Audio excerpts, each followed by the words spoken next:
So I want to know, everybody, if healthy, no problem with your heart, No.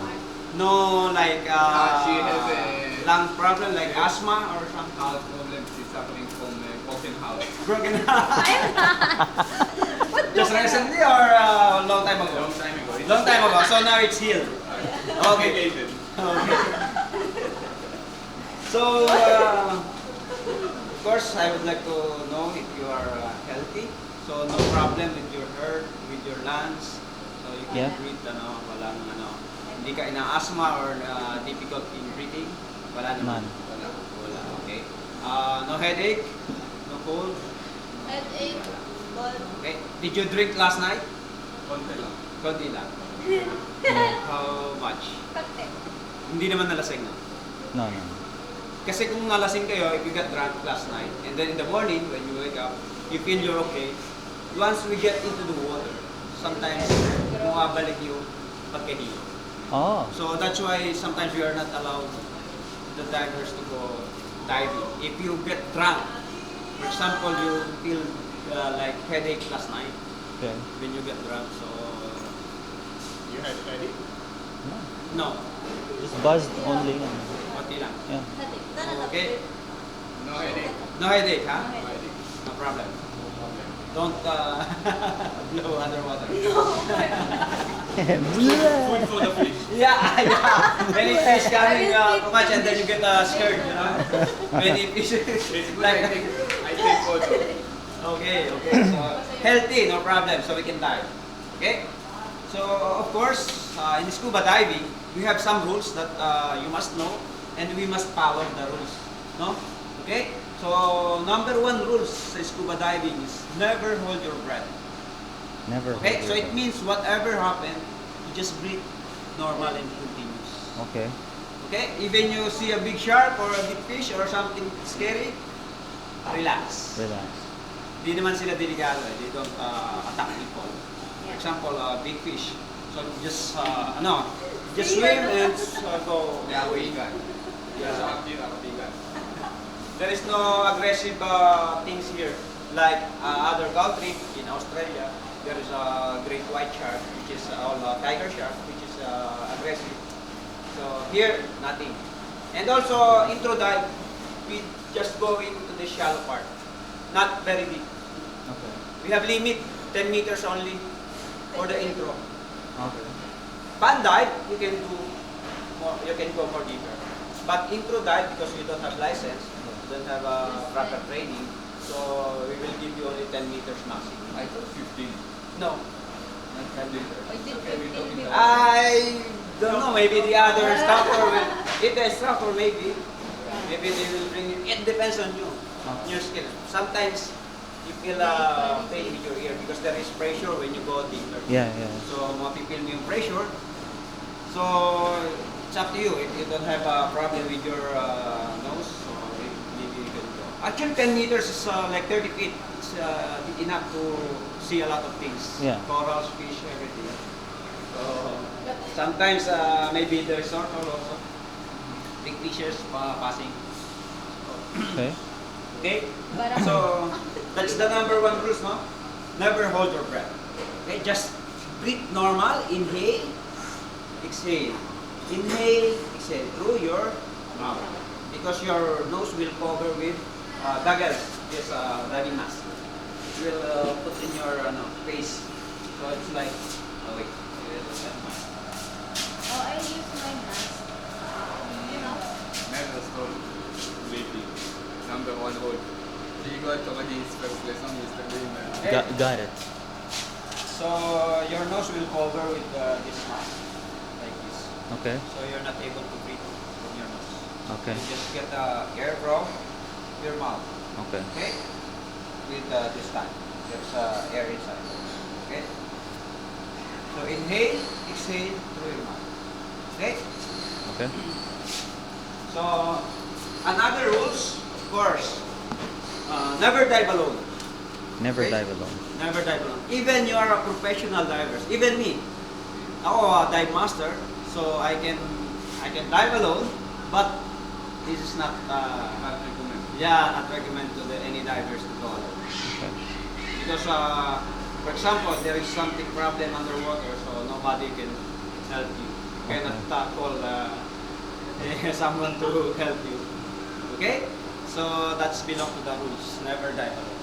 Okay? Another rules, of course, never exceed your limit. Yeah, as I said, never exceed to your limit. For example, you have problem with your body, like heart problem or asthma, like that. So don't push yourself to dive. Okay? Or you got drunk last night and you feel you're not okay, so don't push to dive. Okay?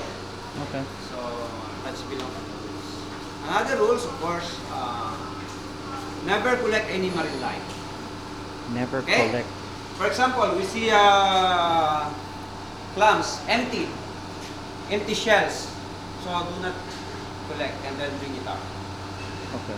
Because, you know, this shell will be, maybe in the future, mabuhay sila kasi may mga critters like octopus, pwede silang gawing bahay na octopus. Or crabs. Okay. So don't get them and bring it out Okay. to the surface. Okay? Actually, many rules sa diving, pero ito muna yung bibigay ko. Mga basic rules, but important rules. Okay? Okay. So let's proceed to our diving equipment. So this is the set of scuba diving gear. Okay? Tank, regulator, PCD. Okay? And of course, you're wearing a wetsuit. This is a protection for like there is some jellyfish, so mapoprotect ka sa mga sting ng jellyfish. Or cold temperature ng water, so it will keep you warm, yung wetsuit. Or even you touch the coral, so hindi ka magkakat or masusugatan if you wearing the wetsuit. Because thick siya, like 2.5 millimeter. So enough na siya to protect your skin from the corals. Okay? And of course, you're wearing a mask to see the view underwater. And shoes, protection on your sa paa. While you are walking on the beach, maybe there is some sharp stone or corals that you might cut. Okay. Do you want to use the boat? Only walking? Walking. No, we don't have boat. You just start from here, do the training on the pool, and then walk down to the stairs until actually the water is high tide now, so it's not very long to walk. Okay, so yeah, and of course weights, because our body is too buoyant underwater, especially to the seawater. So it means buoyant, masyado tayong magaon. Without weights, you cannot go under. Okay. Okay, so that's the set of the scuba gear. So let's proceed first to the scuba tank. This is the scuba tank. The total pressure is 3,000 psi or 200 bar. We have gauge here, pressure gauge, which is we can monitor how much air we have on the tank. Okay. From now, this is zero, because not yet connected. Okay. When it's full, when we check it, it will go up to 3,000. 3,000. So very important, before you go inside the water, you must check the tank if it is full. Okay, kung mayroon siyang hangin. So, ito tumatagal siya ng mga like 1 hour for the normal divers like me, like the other people. But for the intro dive, we'll just stay like 30 minutes for the intro dive, especially for the beginners. Because sometimes you cannot adapt immediately the underwater pressure. So sometimes you feel like headache or ear problem because there is pressure going down. So 30 minutes is enough. Okay? Okay. Okay, this is the tank. This is the BCD or Buoyancy Compensator device. So it helps you to control your buoyancy underwater. So it's look like para ka lang lumilipad sa ilalim ng tubig. For example, this is the corals or the bottom. This is the surface. You're just stay on the middle. You're not touching the ground or the bottom. You're not going up to the surface. Okay. Just by controlling the bottom. Meron siyang dalawang bottom dito. This is the inflator, which is the air going in. And deflator, which is air going out. So it means you will, if you inflate, Life jacket. yeah, if you put some air, he will go up. Oh. Okay? So, by controlling here. Saan galing yung air? From here. Ah, Because we Okay. will connect this, it will help to each other. okay. So, later I will show you how to. Okay. Okay? I just explain how to function this. Okay. So, I will set up the BCD.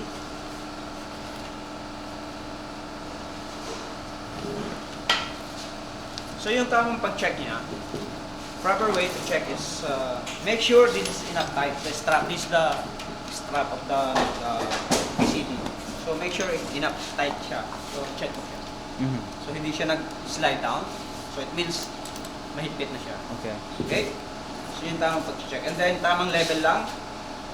Not too much high, not too much low.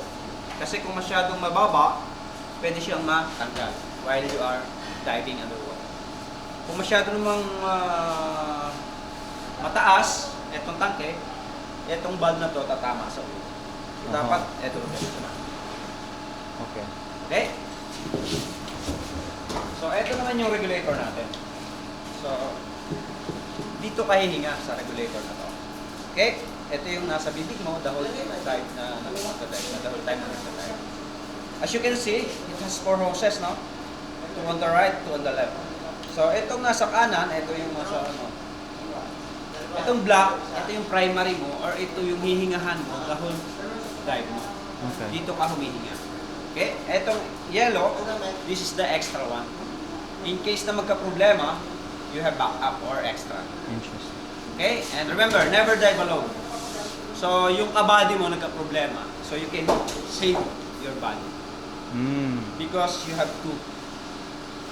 This is the purpose. You have Gotcha. extra and you can save your body. Okay. Okay? So, kung magka-problema, you can switch to your octopus or extra. You can use this. Okay. And then on the left side, this is the inflator hose, which is connect to the BCD. And then, ito yung pressure gauge, which is you can monitor how much air do you have in your tank. Okay? Okay.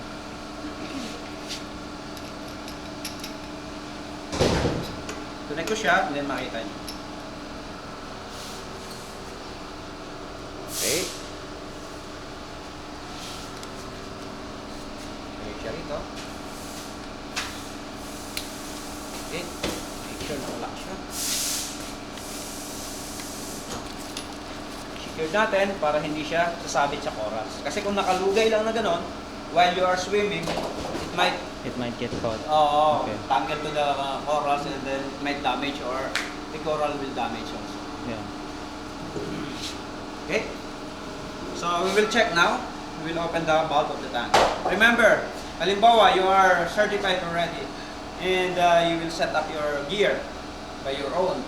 So do not look directly dito sa gauge while you are opening the tank. Kasi imagine mo yung 3,000 PSI. Sobrang lakas niyan. Yung gulong ng sasakyan natin, 35 PSI lang, di ba? Yeah. Times 4. Kasi 4 yung gulong ng sasakyan. So, 140. Kaya niyong buhatin yung isang buong sasakyan. So, ganun kalakas yung hangin. So, ito 3,000. Imagine ilang gulong to. Yeah. So, marami. So, sobrang lakas nito. Very strong yung pressure niya. 3,000 or 200 bar. So, kung bubuksan mo siya, and then sometimes kasi, magre-rent ka lang sa isang resort. Halimbawa, nagpunta ka sa, eto, Altamare. Certified ka na. You're a certified divers. And then you will rent the gear because you want to dive. So, you're not sure kung properly maintained ba yung equipment na ma-rent. Minsan kasi sobrang luma or may crack o damage. So, kung may crack siya, syempre hindi mo alam. Nag-rent ka lang eh. So, kung may problema na siya, and then bigla mo siyang binuksan, yung pressure lalabas, pwede siyang sumabog sa mukha. So, kaya, for safety, do not look directly here when you're opening the tank. You must hold like this with your left hand, the hose, and then face down to the floor. Make sure wala siyang tatamaan, even mag-explode siya. And then open the valve. Ito yung valve. Okay? So like this. Ito, hindi naman siya tight. So madali lang siya buksan. Yun. Kasi mapipil mo, open na siya kasi yung mga hoses nag-move na. Okay? So now you can check, you can look the pressure, how much. So from 0, a while ago, so 3,000. So it means full tank yung gagamitin mo. Very important. For example, you have groups with your friends going to dive to the island, and then magra-rent kayo ng tangke. Then hindi mo na check before you leave from the resort. Pagdating mo ron, when you get there, walang laman, so use waste of time. Balik, get new tanks. So it's very important to check the tank before you leave from the resort. Okay? And then now we will check the VCD. This is the inflator, which is going inside the air. Oh. Okay? Inflator, which is release the air. So ito, hindi siya pinipisil ng patagal. Like this. No. Ito, press lang dahan-dahan. Click. Enough. Click. Enough. Hindi mo siya pwede. Kasi, when you are diving and then you are like sa mga 18 meters, so pag umangat ka ng mabilis, bawal. Bawal. Because? Because pwede kang mag-damage yung lungs mo. Kasi yung, for example, yung lungs natin, for example like this, ganito kalaki yung lungs. Kapag pumunta ka sa malalim, like 30 meters, pwede na lang siyang ganito kaliit. Kasi nakukompress siya. Because of the pressure. So kung mabilis yung akyat mo, may hangin sa loob yan, pwede sumago. Pag mabilis yung ascent, kaya bawal na bawal yung rapid ascent sa diving. Kaya halimbawa, nagda-dive tayo, and then you're not okay, you're not getting okay. So, huwag kang magpapanik or struggle. Just, may mga signal tayo later, na ituturo. Magsisignal ka lang ng, you're not okay, you want to go. And then you will swim going up very slowly. Do not panic. Or do not remove your regulator from your mouth. Because yun lang yung source ng air mo. Yeah. When you remove the regulator because you're panic, you just swallow water. This is salt water. So kapag nalunok mo yun, maybe you get cloud or buhin ka, and then magpapanik ka ng todo.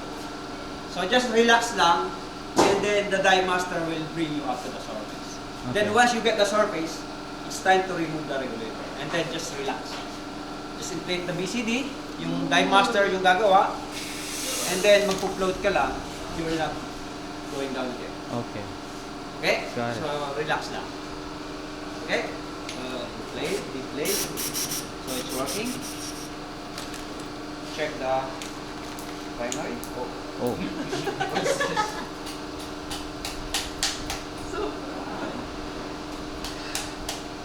Because maybe they make this from the beach. Check. Actually, we'll change the regulator. So I just show you how to work. So when you press this, they're out. So it means working na siya. Got it. So one. Okay. So work. Any question regarding the equipment? No? No question. Okay. I just telling you that this regulator is a demand valve regulator. So Okay. it means you have to ask for the air to give you. Hindi siya katulad ng medical oxygen sa ospital na once naibigay sa'yo, automatic nagpo-flow yung hangin. Yeah. Eto, kinakailangan mo mag-inhale, humigo, bago kanya bigyan ng hangin. You have to inhale to give you the air. Okay. Kung hindi ka mahihigop, wala siyang hangin. For example, ganito, wala siyang hangin. Pero higupin mo siya, mag-inhale ka, bibigyan ka niya.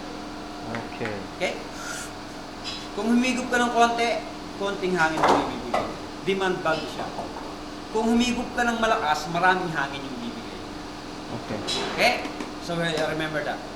Kinakailangan mo mag-inhale. Inhale, then exhale. Inhale, exhale. Sa mouth. Okay? Okay. Actually, May water. pag may water, ibublow mo lang siya. Exhale mo lang.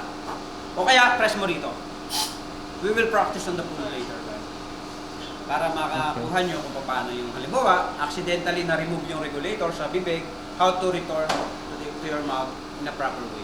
Kasi hindi pwedeng pagkabalik, hinga ka agad. May tubig sa loob. Once kasi matanggal siya underwater, there is water inside. So once you put it back, there is water here. So when you inhale, malulunok yung Water. Okay. So there is a technique or a way to remove the water inside. So once you put it back here, once you return, press here. So the water will Come out. release from here. Okay?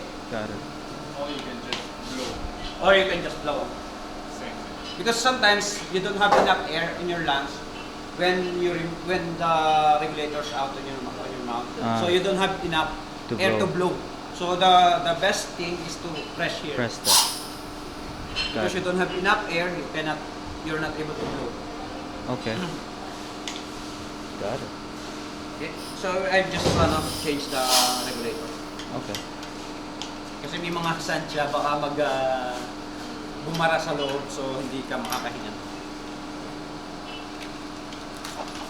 Okay, so every time or most of the time, the DiveMaster will give you a signal like this. So it means I'm asking or we are asking you if you are okay. So if you are okay, catch it para may buha-buhangin siya eh. Palitan na lang ng bago yung ibang reg. Okay?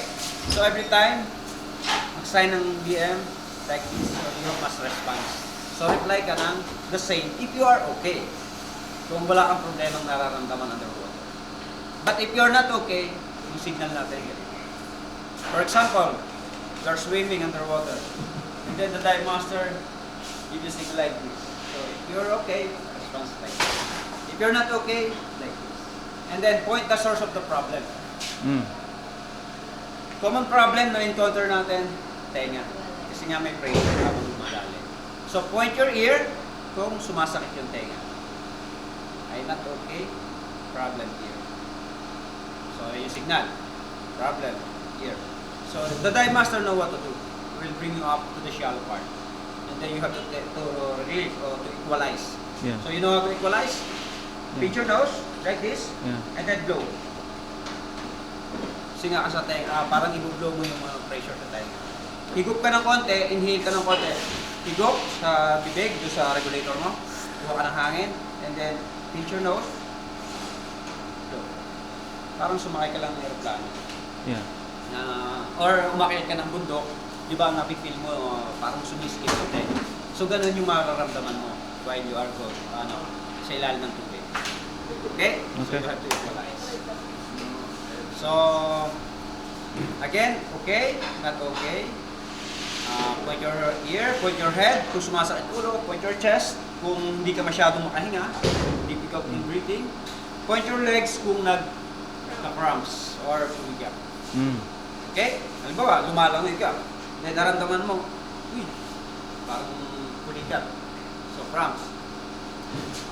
Problem. So, we know what to do. Yung DiveMaster, yakit sa surface. And then, relax ka lang doon. Pahinga. And then, if you have, kung gusto mo pa ulit gumawa, go down again. And then, until we finish the 30 minutes bottom line. Okay? Gotcha. So, again, okay, not okay. This is up or going up. For example, you're not okay and then the DiveMaster will not bring you up. So, you signal, I'm not okay, I want to go up. Mm. Kasi hindi ka dinadala ng DiveMaster sa surface eh. Gusto mong makarelax. Gusto mong matanggal ng regulator. So, I want to go up. Or up, ito, up. Kung halimbawa yung DiveMaster gusto kong dali sa taas, hey, let's go up. Yun yung signal. Or down. Or going deeper. Halimbawa, we're swimming and then gusto nating makita yung mas malapit yung corals. So, okay, let's go down. So, more tayo, lalalim tayo. So, ito, side. And then, ito, stop, stay down, Stay down. hold. Hold. Ito yung hold. For example, hindi naman tayo pwedeng the whole dive, langoy lang tayo ng langoy. So, kinakailangan natin magpahinga. We will take a rest sa ilalim. For example, we want you to hold to the clean coral or the clean rocks. So, stop, stay down, pull.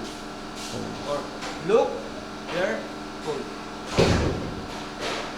Ito yung hawak. Pahinga, rest, pull, breathe, normal, take a look. Yung mga fish na dumadaan or may mga corals or may fish sa baba. So, panoorin muna natin.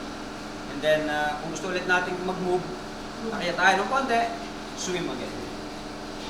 Yung DiveMaster naman nakahawak sa'yo. Kung hindi ka masyadong magaling lumangoy, the DiveMaster will help you to swim underwater. You're a professional swimmer, no? Me? No. But you can see. I can swim. That's competing. When I was a kid. Because underwater, if you're wearing this, it's heavy. Yeah. So it's like difficult to swim. Okay. Feel like Makes sense. heavy. So Yeah. the DiveMaster will help you na lang. Okay. If you're not moving. Okay? Okay.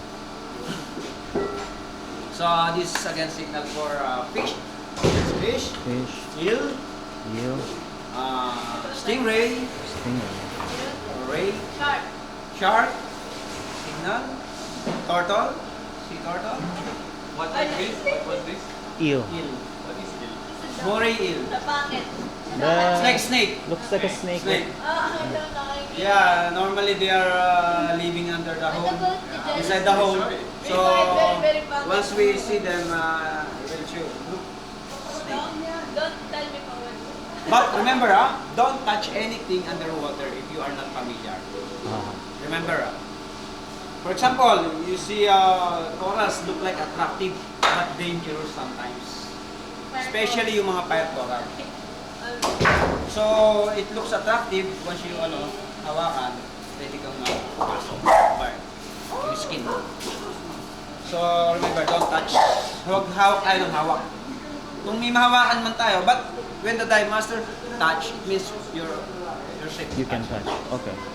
Kasi yung DiveMaster was more familiar with the corals. No? Okay. So, yun na yung natin signal. Okay. So, meron lang kami ituturo sa inyo na dalawang skills sa swimming pool na yun. Yun nga, yung regulator clearing, which is tatanggalin natin yung regulator sa ilalim ng tubig sa swimming pool while you are swimming. And then how to put it back. Okay? And then the other one is mask clearing, which is if accidentally nagkaroon ng tubig yung mask mo, how to remove or how to release the water inside without going up to the surface. Oh. Yeah. You can solve the problem underwater without going up to the surface. If you know how to. You know what to do. Okay? So that's why we need to practice there. Okay. And then after that, pwede na tayong mag-proceed sa dagat. Okay. Okay? So, kayo? Susuot kayo ng wetsuit para, hingi tayo dito.